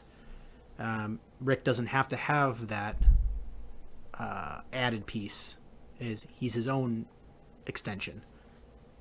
Exactly. It's a really good fit. And I'm glad you brought up Delmonico. He has been absolutely playing amazing. Raking. He's absolutely raking. What's his role on this team in 2 years? That's something a lot of people are asking. I really don't know right now. I don't know if he's going to keep this up. I don't really know what the deal is. But I guess you can just hope that he keeps giving you good stuff now, because maybe you do find a role for him, or maybe you find a way to trade him and get something that you absolutely need. It's hard to say right now. Yeah, I mean, I've heard so many people writing him off for the future already, and I'm like, why? Don't do that yet. Yeah, I mean, like, I've heard a lot of comparisons with Ryan Theriot and players like that. But you know what? There's always roles for those types of guys. Even if he proves that he's not going to be a long-term starter, is having a guy that can come in and just rake off the bench is a huge commodity in this league. You cannot win a World Series without having those types of guys on your bench. Exactly, and you look at some guys who kind of had a similar thing like him on the Cubs. Like, remember Mike Olt when he first came up before his struggles? He was doing pretty well. And then things didn't work out, but here's the thing. Everything kind of eventually worked out. Things work their way out. So enjoy what you can from him from now, and things will work their way out with him, no matter where he ends up. That's kind of what I would preach. Yeah, I'm not with where you're at in this rebuild. I'm not writing anybody off at any point. As you shouldn't. It's the first year of a rebuild. Yeah, I mean, you're already ahead of where you were expecting to be, so just calm down, because with any rebuild, if it's going to be successful, it is not going to follow the exact path that you expected it to. There's going to be some surprises, both good and bad, and you want to have as many pieces to the puzzle as possible. So when it comes time to go for it and go all in, that you either have a trade chip or you have that bench piece already in place. Or hell, maybe he proves everybody wrong and can be an everyday player. I mean, he's not going to give you the power that you want, but he's a guy that's coming up and giving you timely hits. And depth is everything, so you want as much depth as you can possibly get, so think of it in that way. Absolutely. So yeah, it's exciting to see the future coming to the White Sox, even if they're not performing to what they'll be. You just got to be patient. Is that they've all taken those big steps, and that was the big thing with the Cubs, is they hit on so many guys, and to see the White Sox looking like they're hitting on a lot of their guys, that's a huge one. And if only you hit a few on those guys, it's still considered a success because you have so many prospects.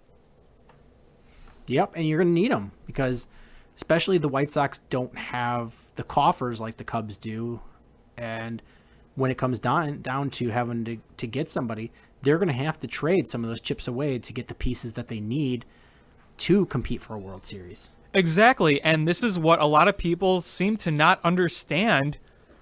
Right now, when we were trading prospects for big league guys like Quintana and Avila, it's like, that's what you got to do. They've already won a World Series with their core. They still have prospects. They're not going to do any good this point, so trade them for assets that'll help you win now, because that's the mode you're in. And the Sox are going to come to that point eventually. Yeah, I mean, you can be mad that you traded your, a top 100 player in the minors, but if he's your fourth on your depth chart for shortstop, and your starting shortstop is 21 years old, how many shortstops can you have that are young? Exactly. Exactly. If you have three good outfielders, or let's say you have a great power hitting outfielder in the minors, but he can only play a corner outfield, and you've got two corner outfielders, what do? You got to get rid of somebody. You can't have a young player just sit and ride the bench or be a role player. You're not going to develop properly. Yeah, you want him playing every day. So if you can't play him every day and somebody's blocking his progress, you got to flip him for somebody you do need. Which is exactly the scenario with Candelario. Yeah, and the White Sox have done a really good job having both hitters and pitchers in their farm system. The Cubs went strictly hitters for a while, and now they're trying to build up pitching. Eventually, you're still going to need a piece or two. Yeah, Either and a certain position, or you're going to need another arm. And that's the other thing that people need to realize about the farm system. No matter where you are in the draft, what position, if you're good at drafting, you're going to restock the farm system with talented guys if you truly know what you're doing. And I believe that you should believe that Theo and co. absolutely know what they're doing. Absolutely. I mean, are they going to get somebody that's a surefire player, like, if you're drafting in the top 5? I mean, still, it's baseball. There's still no surefires. But, are you going to get one of these players that are going to hit the pros sooner? No. But does that mean... look at how many guys are drafted in the 4th, 5th, 12th, 40th rounds of the baseball that are major league rosters. Yep, it happens every year. Every year. There's the surprise guy. I mean, look at... oh my God, who's the Hall of Fame catcher that played for the Mets and the Dodgers? Piazza. He was drafted as a favor because his father was friends with Tommy Lasorda. Yeah, and look what happened. And he went to the Hall of Fame. So, there's people drafted, and it's so many rounds of the MLB draft. There's going to be good players coming everywhere. All right, so I guess we move to the last topic we have for the night. We had our second preseason game for the Chicago Bears. Woo. Yeah. So, yeah, I don't know if you stayed up till I did late night to watch the Bears game or not. I didn't. It's a rough week at work, so I was at work late, and I'm like, you know what? I'm gonna take a quick nap and watch the game, and I fell asleep and didn't catch any of it. So I woke up at the end, and I was like, crap. And I was like, let's see if the replay is on. And the replay was on at like 3 a.m. I'm like, hey, you know what? I'll record it and get up in the morning and watch it. And I got up and I watched it, and it was like, don't get me wrong, the announcers on the Bears cast was Jim Miller and Sam Rosen. Like, they're terrible. But the two from the Cardinals the announcers are so bad. Anybody want the peanuts? Like, the one guy had, like, he sounded like Andre the Giant. I'm gonna go to the football game. Honestly, I was fairly impressed with the Chicago Bears.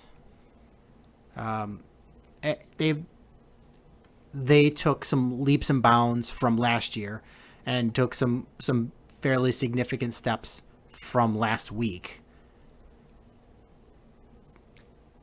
Definitely. I mean, I got to tell you, the defense really impressed me. They impressed me the last week too, but this last game I thought was really good. Yeah, last week we saw the front seven looked good, but the defensive backs, little questionable. Yeah, not so great. This week we saw some really good play. We saw Kyle Fuller make some really good plays. He made some great tackles. We saw that amazing interception from B.W. Webb. I was really impressed with the Bears defense. I mean, in the second half, they're, the third, fourth stringers, that guys that are going to be like at the bottom of the roster and are going to get cut. Some bad tackling there, but we're talking the first, the first half defense, which is going to be your actual guys that are playing, barring injury, looked really impressive. They had pressure on the quarterback, it seemed like, every play. Yeah, Carson Palmer did not look comfortable at all. You saw them collapsing the pocket. The interior defensive line looked good, whether it was Goldman or Jay Howard or Jonathan Bullard. And it was great because Jonathan Bullard was one of the few draft picks that, Kevin White is still up in the air, but that's injury-wise. But, like, Jonathan Bullard was one of the first draft picks that actually played that you went with Ryan Pace going, maybe he whiffed on that one. But this year he's, if these first 2 games are any indication, he's looking like he reinvented himself and worked really hard this offseason to get better. Yeah, he really looked good last night, and then he had to leave the game with hopefully an injury that wasn't serious, but it was kind of disappointing because he was really doing well. Yeah, I'm not hearing anything about bad injuries for the Bears, so neither am I. That's a good thing. The one big red asterisk, I guess, with complimenting the Bears game, and I mean the defense looked good, special teams looked good. Except for Eddie Jackson on special teams. You know what? I went back and watched that a couple times, and that muffed one. It was clearly interference, and I think he looked up because he thought he was just going to get leveled by the guy before he got the ball, and he looked up, and that's when the ball came in, and it hit him and hit the other guy. So that was ugly, but I sort of get it. Just nobody wants to get their clock cleaned on a cheap shot. Especially in a preseason game. That's a good point. And, he's a rookie. I'm sure any kinks can be easily worked out like that. Yeah, I mean, much worse than that was the onside kick that Daniel Braverman just... that was bad. I mean, I know there's a lot of people that root for him to make the squad, and you just need to make the best of your opportunities, and he didn't get very many, and he blew that one bad. Yeah, that's people are saying like that's a cut worthy kind of play right there alone. Oh yeah, not saying he will get cut, but it is cut worthy. I mean, when it comes down to decisions, that play is going to be brought up. Oh yeah, it was such a big play too, because he falls on that, the game's over. Yeah, and he just that was a bad onside kick. It was one of the worst onside kicks I've ever seen. It's like it looked like a punt. Yeah, it was, even the Cardinals announcers were making fun of it. And they're like you can't say it's a successful onside kick if the other team had to hand it to you on a gift wrap. Hey, they're not wrong. Yeah, it was kudos to the Cardinals players that ran down and hustled even though they saw it was a bad kick. But Daniel Braverman that should have been easy peasy. Just grab it, fall down, and done. Bears fall on the ball. Fall on the ball. That's what I kept saying when that happened. Yeah, and it wasn't even. It didn't take a weird, because I was like, did it take a weird hop and I just missed it on the live play? I was watching it this morning on the replay, so I just rewound it and watched. And it didn't take a perfect bounce, but it was not an awkward bounce. No, not at all. It was still right to him. Yeah, he just totally whiffed that one, and that was bad. So I understand the Eddie Jackson one, but the Daniel Braverman one, that was just ugly. I will say about Eddie Jackson, he made a great play in the end zone to break up a pass earlier in the game. So at safety, I got to give him a lot of credit for that. I don't know if you know exactly what play I'm talking about. I think it was on the drive after the Glennon interception, and Jackson just had great coverage on the guy. I don't know. Do you know what I'm talking about? Yeah, I do. And I think he's performing much better than I expected him to as a safety. Injuries don't look like they're any way holding him back. So honestly, if I'm the Bears, I don't see why you would start Adrian Amos over him, because Adrian Amos, he's been in the league enough years that you know what you got with him. You know what you have. Eddie Jackson still has potential to get better. Adrian Amos doesn't take the ball away. He's always a step late. He's just the epitome of at best, an average safety. At best. Right, and if you drafted this guy and you're high on him, you might as well play him, right? Especially when you're rebuilding. yeah, that's my point. You want to see what he can do and give him playing time. Show what he can do. But the only red asterisk for me in this game was one Mike Glennon. Yeah, I knew you were going to say that. And I've been a guy who's been behind the decision to bring him in.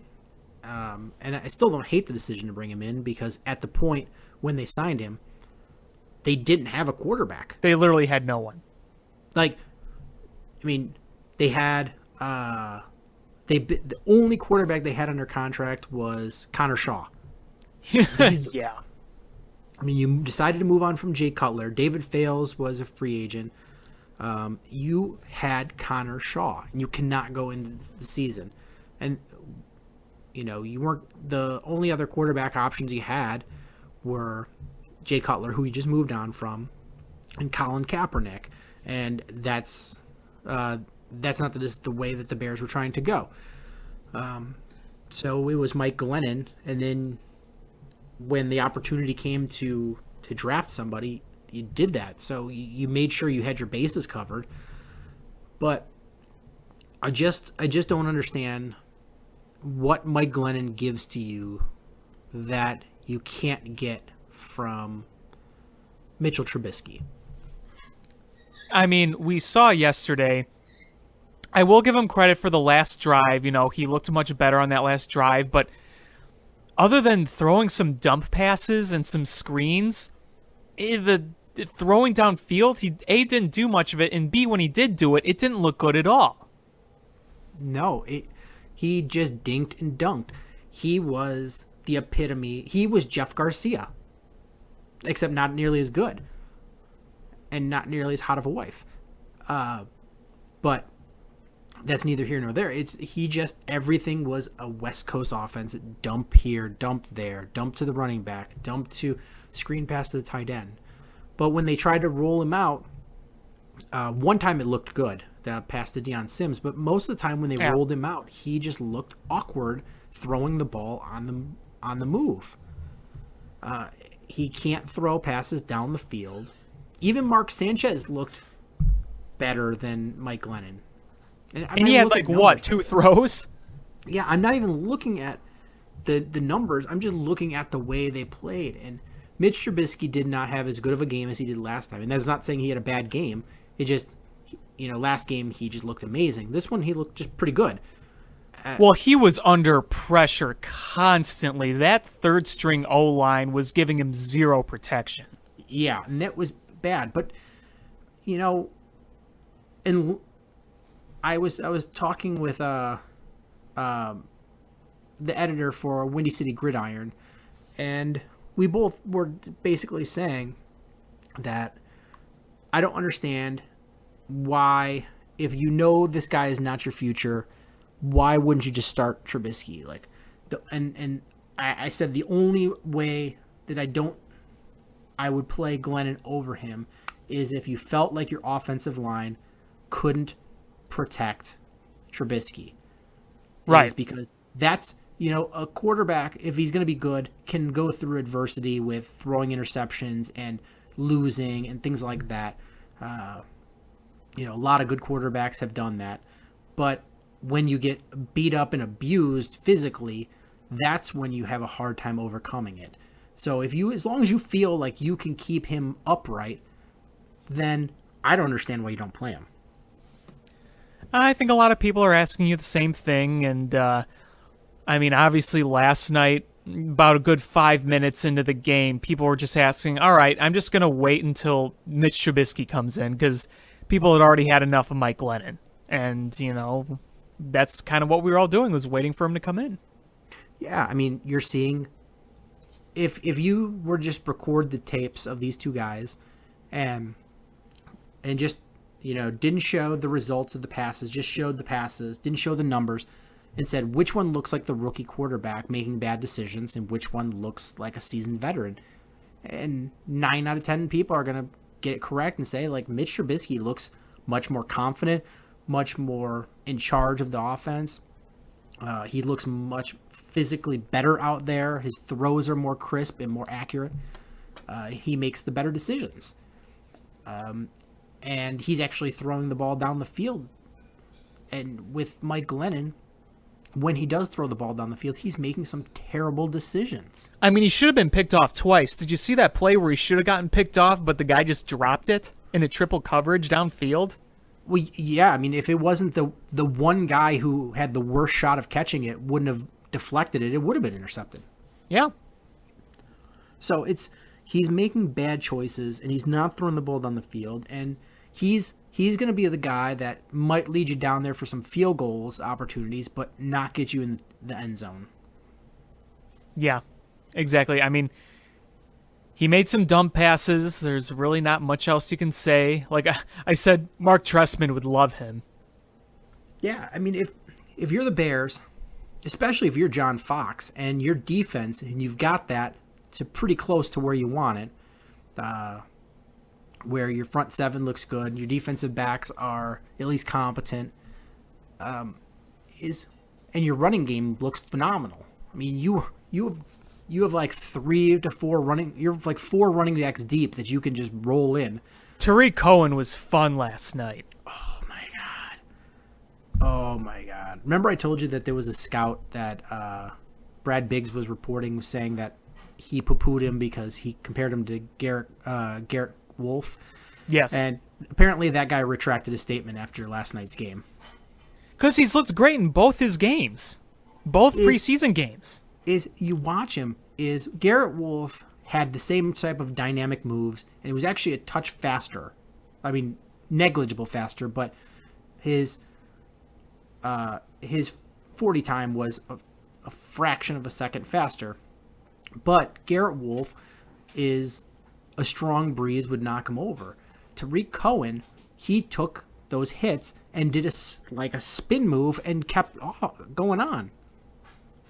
He actually looks like an NFL running back. I know, and the way he just, shimmies here, there, just speeds up through guys and spins around. I mean, it's impressive because it was kind of funny almost seeing the defenders. It looked like they were getting so frustrated that they couldn't get this guy. He's short, he's not very big, and he's just breaking through all these guys, and you could just sense the frustration on the defense. Yeah, I'm so excited to see him when they do change of pace with Jordan Howard to Tariq Cohen, because they're 2 different types of running back. And even Kadeem Carey was running hard. And that guy, he just lowers his head and he's just going to plow through you. And Benny Cunningham is a combination of the 3. He's got a little bit of shimmy in him, but he'll put his head down. And you've got 4 running backs. And you saw Benny Cunningham make some good receptions too. Yeah, Jeremy Langford is not making this team unless somebody gets hurt. No, yeah. And you know what? I liked Jeremy Langford's potential in 2015, and I thought he was going to be like the next guy, but now he looks like the odd man out. Because, I mean, look at everything else. You got your starter in Jordan Howard, you got Tariq Cohen, this young upcoming stud, and then you got guys like Cunningham who could play special teams, and Kadeem Carey, who John Fox seems to love on third down, and, I think he looks pretty good too, so he's got to be the odd man out. Yeah, absolutely. And the number one skill that you look for in an NFL player is availability. And Jeremy Langford lost his starting job because of an ankle injury.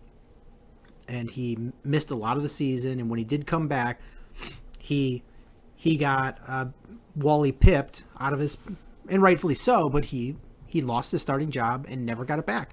And he had the opportunity to come into this camp and say, look, I know you still have Kadeem Carey, you signed Benny Cunningham, you drafted Tariq Cohen, and we still have Jordan Howard, but I'm going to come in here and show you why you named me the starter last year, and at least be the number 2 back, make them make a decision about somebody else.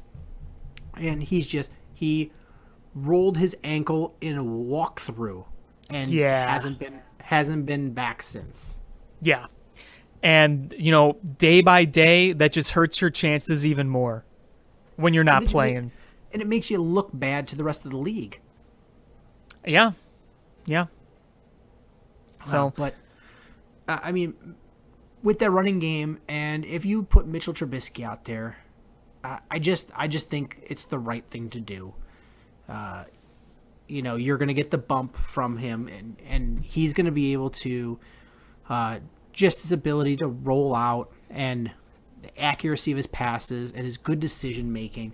A lot of quarterbacks when they do a naked boot, they're looking for that receiver, the primary receiver, and if he's not open, they try to force it in or they bounce it in and just throw it away. right. But if you watch Trubisky, he identifies that primary receiver, the one that should be the check down, the easy one where you get 7 to 10 yards, and he looks down the field. Once he's identified that guy, he looks down the field and sees, do I have anybody else, before dumping it off. And just that little bit, I mean, you can see how much closer he is to being a legit NFL guy than Mike Glennon. And I'm somebody that supported the Mike Glennon decision, but I did too. At some point you just got to say, sorry, Mike Glennon, you're just going to be a really high paid backup. Well, and here's the thing. What right now that I'm hoping is that at least have the Bears have an open mind where they're not just set no matter what, because God knows what's going to happen in the next 2 preseason games. Football's weird, you never know, but at least now have an open mind of the possibility that you'd want to go to that and not just have one set mindset. Does that make sense? Yeah, absolutely. I wasn't at any of the training camp, so I can't identify, who looked like what in training camp. But, there's no doubt that your future at quarterback is Mitchell Trubisky, and giving him time against the third stringers is not benefiting him. The only way you get better in the NFL is by actually playing, and by giving the number 1 reps to Mike Glennon. Is you're not benefiting Mitchell Trubisky, and you're not benefiting your future. So unless the Bears are just saying, you know what, we're gonna do bad one more year to get that high draft pick, then we're gonna go all in. That I understand that. But if they're trying to win now, I think your best shot of winning right now is with Mitchell Trubisky. Yeah, I think most people agree. And you're gonna frustrate your wide receivers. And I get that you don't have the best wide receiver core, but we don't even know what we have there because Mike Glennon doesn't throw to wide receivers. He throws checkdowns. Right, exactly. Where Mitchell Trubisky does. Yeah. So I want to see. We don't know where Kevin White is at. He just runs around in the field and runs routes, and nobody throws to him because you don't even know he's out there. Mike Glennon doesn't throw to wide receivers. And when Mark Sanchez is out there, he throws one pass and then hands off the rest of the time.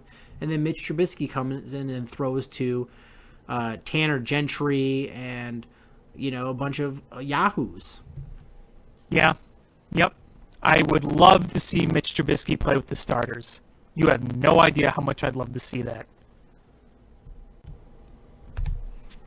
And typically the third preseason game is the one that they say is the walk, is the closest to a regular season game. It's when right. your dress rehearsal.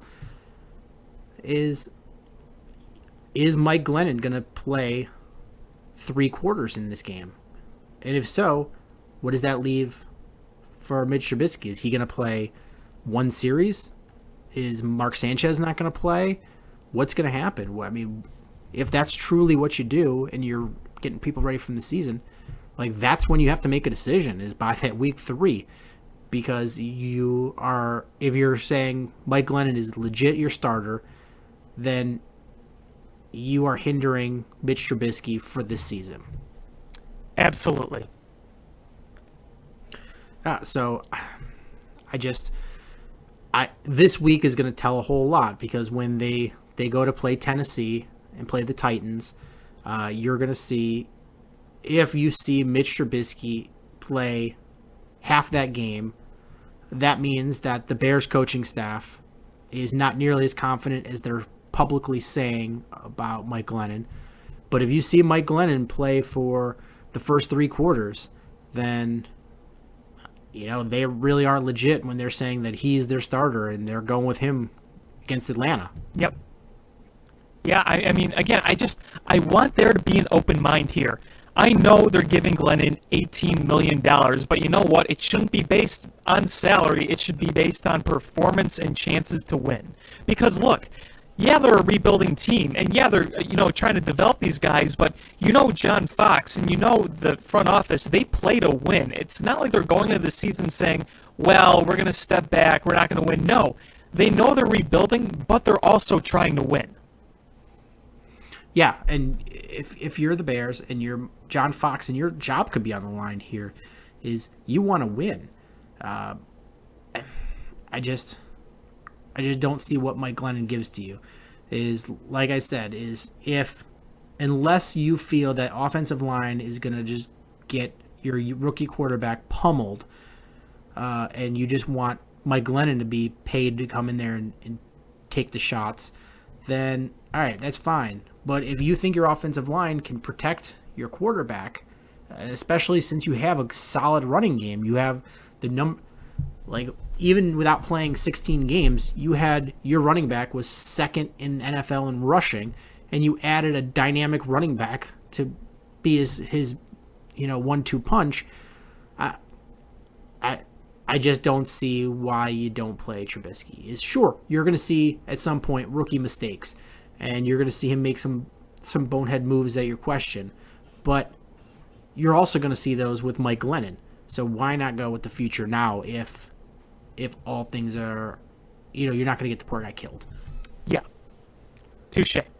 Hey, and in other talks about that game last night, how about the Devin Hester-like play from Deontay Thompson?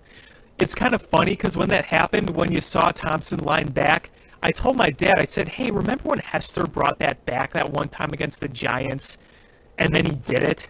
And then I think the same thing happened with Nathan Vasher, too. He did the same exact thing. Yeah, they both did it. And see Deontay Thompson do it, and I like Deontay Thompson. I would love to see him take that next step like Cam Meredith did, but at least as a special teamer, I think he's very good. So it was great to see that play because that was a really heads up play, both on the coaching staff to identify that was a potential there, and for the players to to actually do it. And it's funny because those types of things, even if you're a good coach and you recognize, oh, you know what, they can miss this field goal and make it returnable, to get your players all on the same page on an odd play like that, where it's not something you work on regularly, that means they're a well-coached unit and they're a bunch of heads-up guys. That's a great to see. Yeah, for sure. The last few years, you've seen some, it's oscillated between absolutely dreadful special teams to just plain mediocre. And seeing these flashes of guys going down there making tackles, guys making special plays, that bodes well, because if you can start winning the special teams battles, and your defense looks much better, you can win some defensive battles. That means 2 out of 3 phases, you've got a chance to win that game. Yeah, exactly. So I don't know if there's anything else you want to talk about, my friend. No, not really. Quick updated standings here. The Brewers are 2 games back. The Cardinals are 3.5. The Pirates just beat them. Still a tight race, and hopefully we can get a little separation here.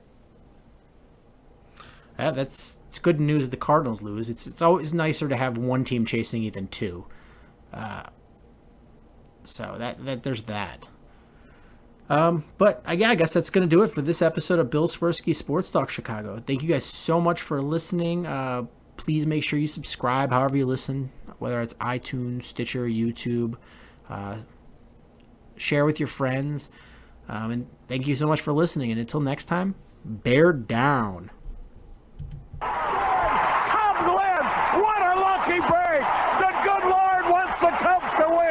We thank Ditka and God for all they have provided. Cubs win! Cubs win! Cubs win! Oh, I don't want her. You can have her. She's a Packer fan. She can't fit in my van. And she looks like Remember, New Yorkers, smoking crack is not legal on the plains. Bears 31 to -7. the Bears. Oh, when the Bears go bearing down.